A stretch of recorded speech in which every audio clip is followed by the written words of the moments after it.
82 साल की उम्र में मैंने जीवन के बारे में बहुत कुछ सीखा है, लेकिन एक ऐसा फैसला है जिसका मुझे गहरा अफसोस है, नर्सिंग होम में जाना। उस समय यह सही विकल्प लगा था। मेरे परिवार ने मुझे प्रोत्साहित किया, यह वादा करते हुए कि मुझे वह सारी देखभाल और आराम मिलेगा जिसकी मुझे जरूरत थी। मैंने उन पर विश्वास किया, लेकिन एक बार जब मैं वहां गया तो मुझे एहसास हुआ कि वास्तविकता वैसी नहीं थी जैसी मैंने कल्पना की थी। हो सकता है कि आप में से बहुत से लोग इस विकल्प के बारे में सोच रहे हों, चाहे वह अपने लिए हो या किसी प्रियजन के लिए। शायद आपको लगता है कि यह सबसे सुरक्षित निर्णय है, या शायद आपको बताया गया है कि इससे जीवन आसान हो जाएगा। लेकिन इससे पहले कि आप वह कदम उठाएं, मैं 6 बातें साझा करना चाहता हूं जो काश किसी ने मुझे अंदर जाने से पहले बताई होती। क्योंकि सच्चाई यह है कि नर्सिंग होम में जीवन सिर्फ सुविधा के बारे में नहीं है, यह सब कुछ बदल देता है।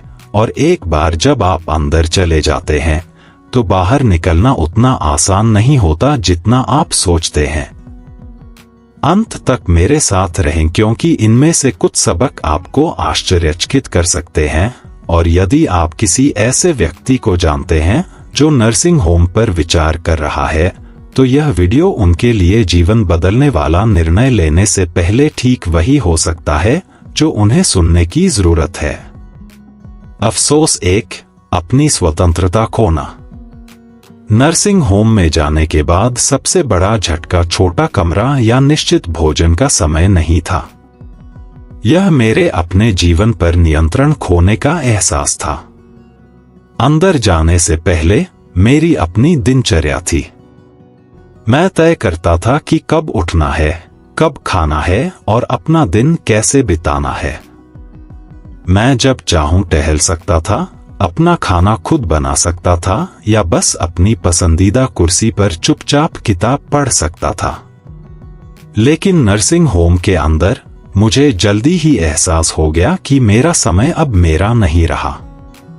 सब कुछ एक ऐसे शेड्यूल पर चलता था जो मेरा नहीं था। नाश्ता एक निश्चित समय पर होता था, भले ही मुझे भूख न लगी हो। बत्ती एक निश्चित समय पर बुझ जाती थी, चाहे मैं सोने के लिए तैयार था या नहीं। बाहर टहलना चाहते हैं?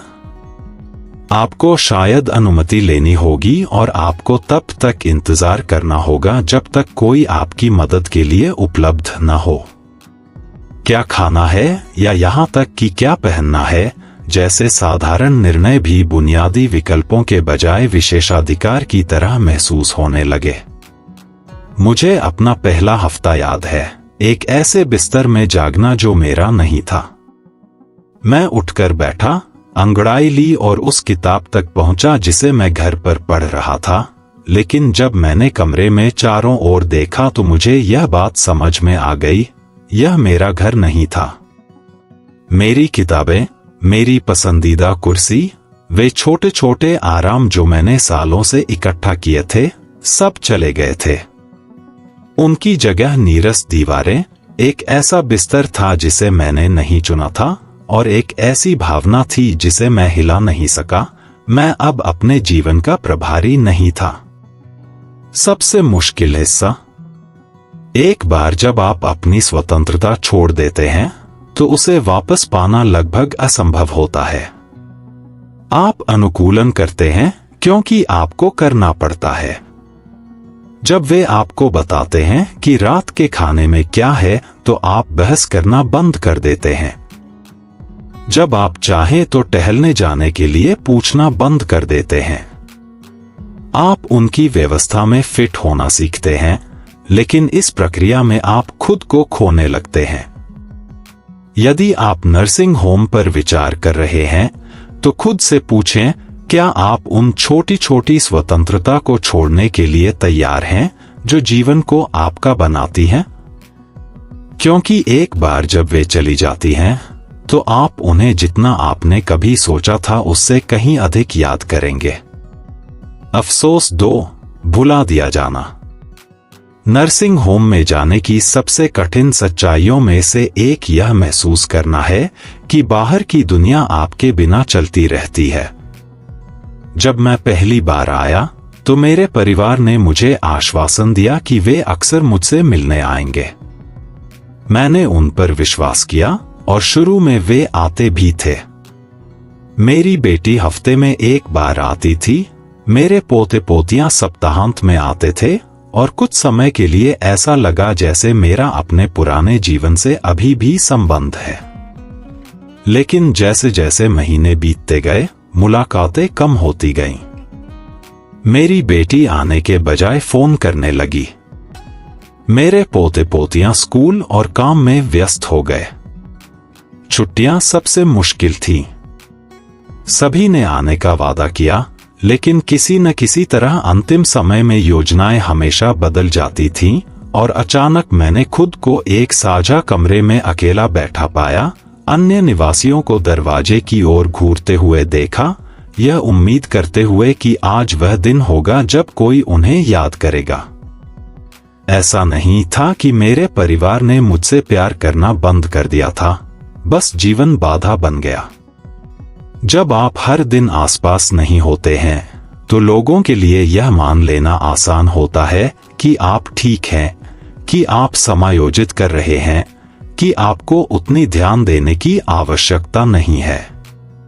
लेकिन सच्चाई यह है कि आप जितना अधिक समय नर्सिंग होम में रहते हैं, लोगों के लिए यह भूलना उतना ही आसान होता है कि आपको अभी भी उनकी कितनी जरूरत है।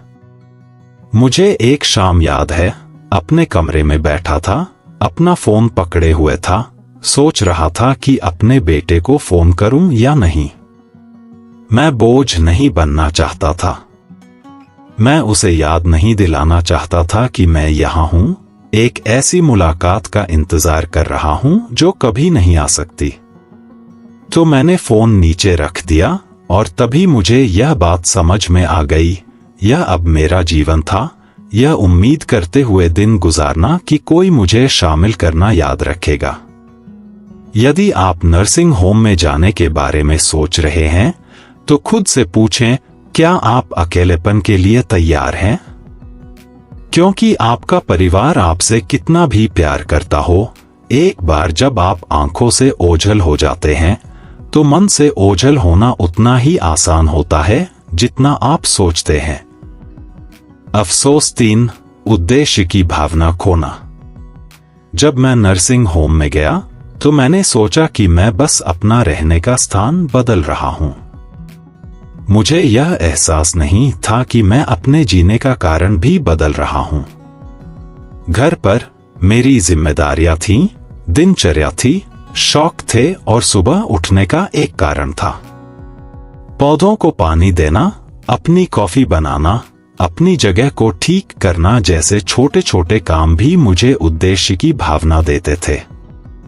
लेकिन नर्सिंग होम में वे दैनिक अनुष्ठान गायब हो गए।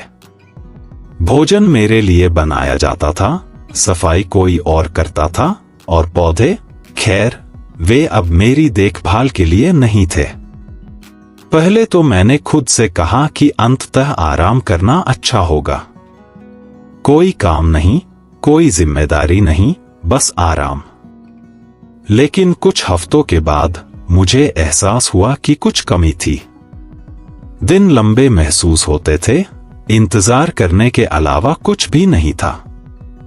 मैंने इसे अन्य निवासियों में भी देखा।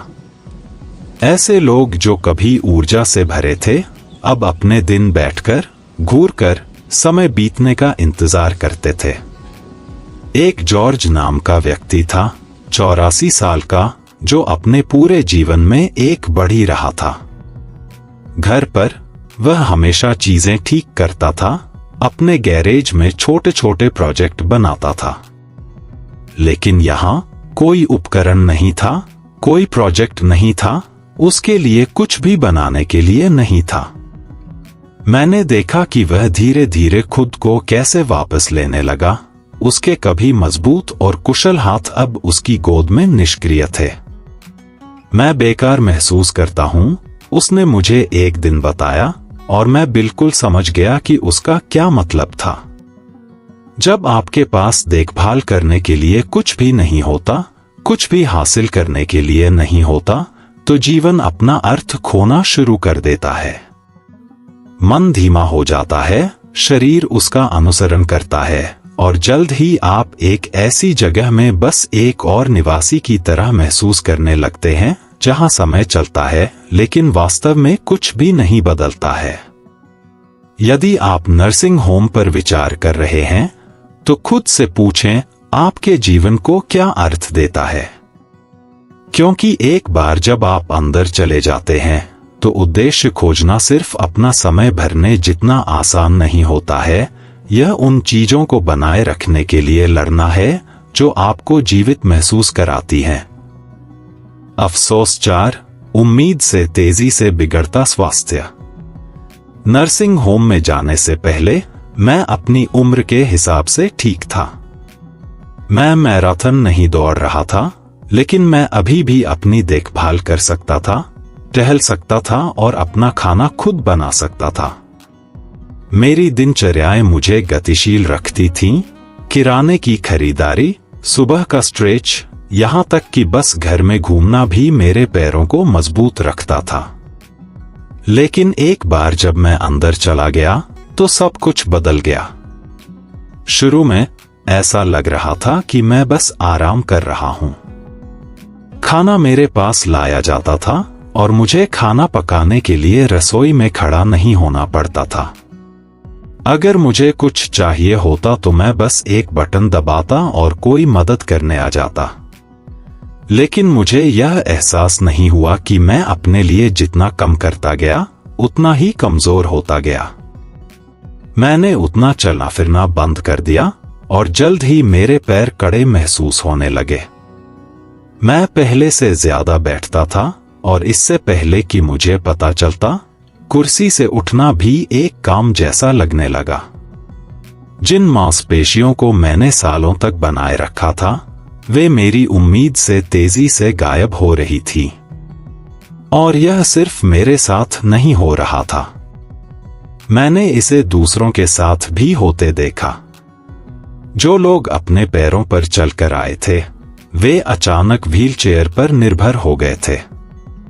जो लोग कभी स्वतंत्र थे, उन्हें उन चीजों में मदद की जरूरत पड़ने लगी जिनसे उन्हें पहले कभी जूझना नहीं पड़ा था।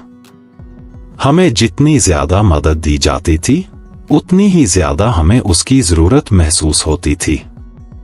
मुझे अपनी पड़ोसी एलिस याद है, एक 81 वर्षीय महिला जो जब पहली बार आई थी तो बहुत जीवंत थी। वह हर दिन सुविधा के चारों ओर टहलती थी, यह जोर देकर कहती थी कि वह केवल एक संख्या की वजह से धीमी नहीं पड़ेंगी। लेकिन कुछ महीनों के बाद मैंने देखा कि वह उतना नहीं चल रही थी। फिर उन्होंने वॉकर का इस्तेमाल करना शुरू किया, फिर व्हीलचेयर का। एक दिन उन्होंने मेरी ओर देखा और कहा, मुझे नहीं पता कि यह कब हुआ, लेकिन मुझे ऐसा लगता है कि मैं सिर्फ कुछ महीनों में 10 साल बूढ़ा हो गया। और बिल्कुल ऐसा ही महसूस हुआ। जब आप अपने शरीर का उपयोग करना बंद कर देते हैं तो आप उसे खोने लगते हैं। और एक नर्सिंग होम में, जहां सब कुछ चीजों को आसान बनाने के लिए डिजाइन किया गया है, यह भूलना आसान है कि हिलना डुलना केवल सुविधा के बारे में नहीं है, यह जीवित रहने के बारे में है। अगर मुझे पता होता कि मैं कितनी तेजी से अपनी ताकत खो दूंगा, तो मैं हिलते रहने, सक्रिय रहने, खुद को आगे बढ़ाने के लिए और ज्यादा लड़ता, तब भी जब मेरा मन नहीं करता था। यदि आप नर्सिंग होम पर विचार कर रहे हैं, तो खुद से पूछें, क्या आपके पास अपने शरीर को मजबूत रखने की प्रेरणा बनी रहेगी जब सब कुछ जीवन को सरल बनाने के लिए तैयार किया गया है? क्योंकि एक बार जब आप धीमे पड़ जाते हैं, तो वापस उठना उतना आसान नहीं होता जितना आप सोचते हैं। अफसोस 5, निजता और गरिमा का खोना। एक बात जिस पर मैंने नर्सिंग होम में जाने से पहले पूरी तरह से विचार नहीं किया था, वह थी कि मैं कितनी निजता खो दूंगा। घर पर मेरे पास अपनी जगह थी। मैं अपने बेडरूम का दरवाजा बंद कर सकता था, अगर मैं चाहता तो शांति से बैठ सकता था और अपनी शर्तों पर काम कर सकता था। लेकिन एक नर्सिंग होम में निजता एक विलासिता है जिसे आप हमेशा बनाए नहीं रख पाते। जिस क्षण मैं पहुंचा, मुझे ऐसा लगा जैसे मुझे लगातार देखा जा रहा था। कर्मचारी अंदर बाहर आते जाते रहते थे, कमरे की जांचें निर्धारित थीं और साझा स्थान थे जहां आप शायद ही कभी अकेले होते थे। कपड़े पहनना या बाथरूम का उपयोग करना जैसे साधारण कामों में भी अक्सर किसी की सहायता की आवश्यकता होती थी। मुझे पता है कि वे बस अपना काम कर रहे थे, लेकिन उन चीजों के लिए मदद स्वीकार करना आसान नहीं है जो आपने अपने पूरे जीवन स्वतंत्र रूप से की है। मुझे अपना पहला हफ्ता याद है, इस विचार से जूझ रहा था कि मुझे उन चीजों के लिए अनुमति मांगनी पड़ी जो मैंने कभी बिना सोचे समझे की थी। नहाना चाहते हैं? आपको मदद के लिए उपलब्ध होने वाले किसी व्यक्ति का इंतजार करना पड़ सकता है। शौचालय का उपयोग करने की आवश्यकता है? कॉल बटन दबाने का मतलब कभी-कभी आपकी पसंद से ज्यादा इंतजार करना होता है। यहां तक कि भोजन के विकल्प भी सीमित थे। यदि आपको उस दिन मेनू में क्या था वह पसंद नहीं आया, तो भी आपको वही खाना होगा।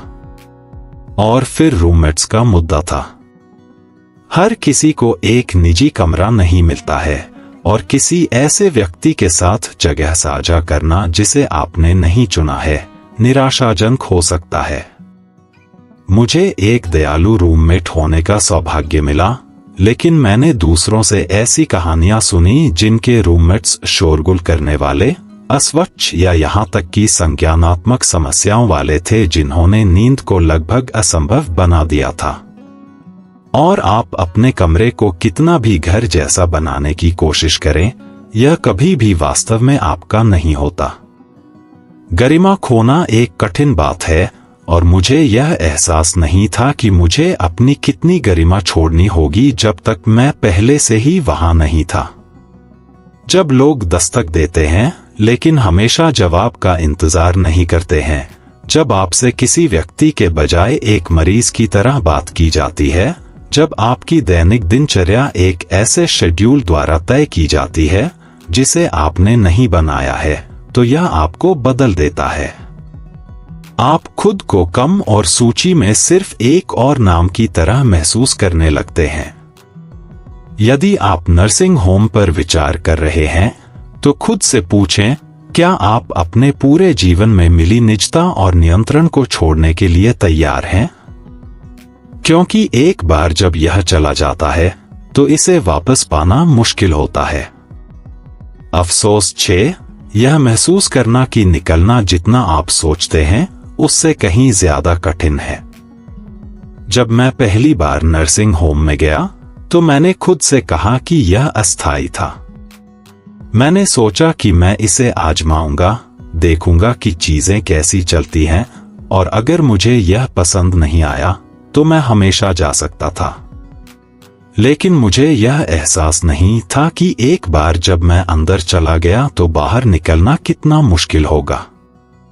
शुरू में यह सरल लगा, अगर मुझे यह पसंद नहीं आया तो मैं बस घर चला जाऊंगा। लेकिन घर अब पहले जैसा नहीं था। मेरा घर खाली पड़ा था और दूर से उसका रखरखाव करना मुश्किल हो गया था।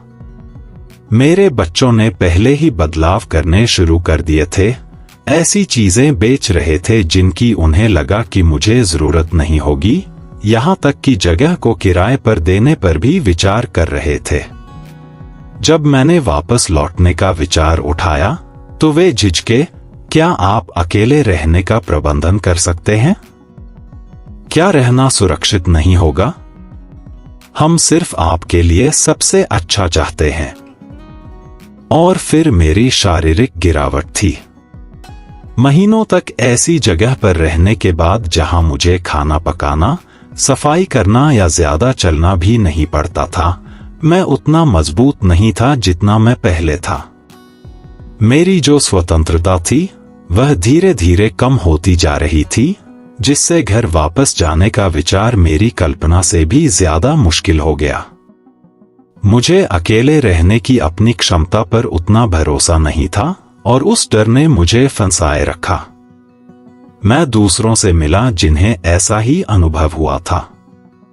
उन्होंने सोचा था कि वे नर्सिंग होम को थोड़ी देर के लिए आजमाएंगे, लेकिन उन्हें यह एहसास हुआ कि छोड़ना उतना आसान नहीं था जितना उन्होंने सोचा था। आप जितनी देर रहते हैं, बाहर के जीवन में समायोजित होना उतना ही मुश्किल हो जाता है। कुछ लोगों ने तो अपना घर बेच दिए जाने या देखभाल के खर्च से उनकी बचत खत्म हो जाने के बाद पूरी तरह से विकल्प खो दिया। पीछे हटने का कोई रास्ता नहीं था। यह वह हिस्सा है जो कोई आपको नहीं बताता है। अंदर जाना एक ऐसा निर्णय लगता है जिसे आप उलट सकते हैं, लेकिन अधिकांश लोगों के लिए ऐसा नहीं होता है। नर्सिंग होम धीरे धीरे आपकी पूरी दुनिया बन जाता है और इससे पहले कि आपको पता चले, जिस बाहरी जीवन को आप कभी जानते थे वह एक दूर की याद जैसा लगने लगता है। यदि आप नर्सिंग होम पर विचार कर रहे हैं तो खुद से पूछें, क्या आप इस संभावना के लिए तैयार हैं कि एक बार जब आप अंदर चले जाते हैं तो बाहर निकलना उतना आसान नहीं हो सकता जितना आप सोचते हैं? क्योंकि एक बार जब आप बस जाते हैं तो बाहर निकलने की बाधाएं, चाहे वित्तीय, शारीरिक या भावनात्मक, आपकी अपेक्षा से कहीं अधिक कठिन हो सकती हैं। अंतिम विचार, मेरा कड़वा अनुभव। पीछे मुड़कर देखता हूं तो मुझे बूढ़ा होने का कोई अफसोस नहीं है, लेकिन मुझे इस बात का अफसोस है कि मैंने यह माना कि नर्सिंग होम ही मेरा एकमात्र विकल्प था। मैं आराम, सुरक्षा और बेहतर जीवन की उम्मीद से गया था, लेकिन मुझे जो मिला वह एक ऐसी दुनिया थी जिसने धीरे धीरे मेरी स्वतंत्रता, मेरी निजता, मेरा उद्देश्य और यहां तक कि मेरी आत्म पहचान भी छीन ली। क्या इसका मतलब यह है कि सभी नर्सिंग होम बुरे हैं? जरूरी नहीं। कुछ लोगों को वास्तव में उनकी प्रदान की जाने वाली देखभाल के स्तर की जरूरत होती है, लेकिन वह निर्णय लेने से पहले इस बात पर बहुत ध्यान से विचार करें कि आप क्या छोड़ रहे हैं। क्योंकि एक बार जब आप अंदर चले जाते हैं तो जीवन कभी भी वैसा नहीं रहेगा। अगर मुझे दोबारा मौका मिलता तो मैं अपने घर में रहने के लिए और अधिक संघर्ष करता, अपनी स्वतंत्रता छोड़े बिना मदद पाने के और तरीके खोजता और यह सुनिश्चित करता कि मुझे वास्तव में वहां रहने की जरूरत है, इससे पहले कि मैं इतना स्थायी कदम उठाता। और यदि आप इस निर्णय का सामना कर रहे हैं तो मुझे उम्मीद है कि आप खुद से यह सवाल पूछने के लिए समय निकालेंगे, क्या यह वास्तव में मेरे लिए सबसे अच्छा है या यह सिर्फ वही है जो अभी सबसे आसान लगता है? क्योंकि आज आपके पास जो जीवन है, आपकी दिनचर्या, आपकी स्वतंत्रता, आपकी पसंद, उसे तब तक बनाए रखना लायक है जब तक आप कर सकते हैं। आज हमारे साथ जुड़ने के लिए धन्यवाद। हम आपसे सुनना पसंद करेंगे। नीचे एक टिप्पणी छोड़ें और एक बात साझा करें जो आपने आज सीखी है और आप इसे अपने जीवन में कैसे उपयोग करने की योजना बनाते हैं। आपके विचार हमारे लिए महत्वपूर्ण हैं, इसलिए उन्हें साझा करने में संकोच न करें। आपकी टिप्पणियों को पढ़ने से हमें बहुत प्रेरणा और प्रोत्साहन मिलता है। यदि आपको यह वीडियो पसंद आया और यह मददगार लगा तो कृपया लाइक, सब्सक्राइब और शेयर करें। आपका समर्थन हमें आपको सूचित और प्रेरित करने के लिए अच्छी सामग्री बनाना जारी रखने में मदद करता है। देखने के लिए धन्यवाद और हम आपको अगले वीडियो में देखने के लिए उत्सुक हैं।